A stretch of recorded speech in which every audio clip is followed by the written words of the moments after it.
it seems ridiculous, but people will leave their jobs before they go to their boss and say, hey, this thing you do drives me crazy and I'm thinking about quitting as a part of it. You as a leader have to prove that your people can come to you and tell you honest feedback, and you have to create space for it. Your employees are too afraid to do that unless you go to them and create that space. I know that most leaders will watch this video and think it doesn't apply to them, and I'm telling you, it does. I have had multiple conversations over the last 2 weeks with employees who are perfectly happy at their jobs and also thinking about leaving their job. And I want to give you a perfect example.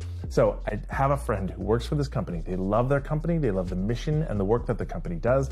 They love their job. They love their coworkers. They like their boss. They think their boss is a good person and they like them. But there's one or two things that their boss does that drives them crazy. And no joke, they're like, I don't think I can stay in this company because of this.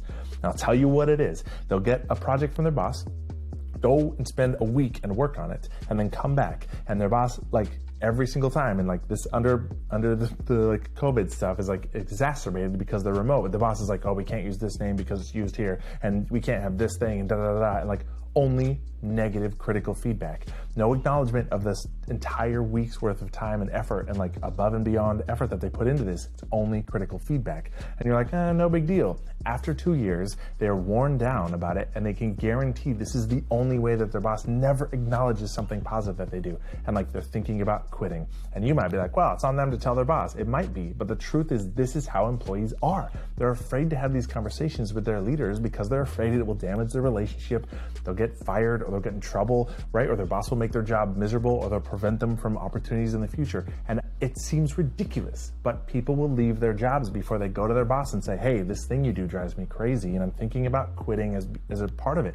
You as a leader have to prove that your people can come to you and tell you honest feedback, and you have to create space for it. Your employees are too afraid to do that unless you go to them and create that space to say, I want to hear the feedback that you have about your job and how I'm doing as a leader and if I can be even better. I promise you, it's not an exaggeration. You have to do this as a leader, and yes, it applies to you.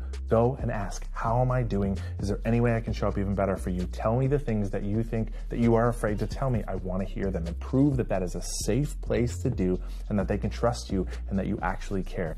No joke, do that work. What are you doing?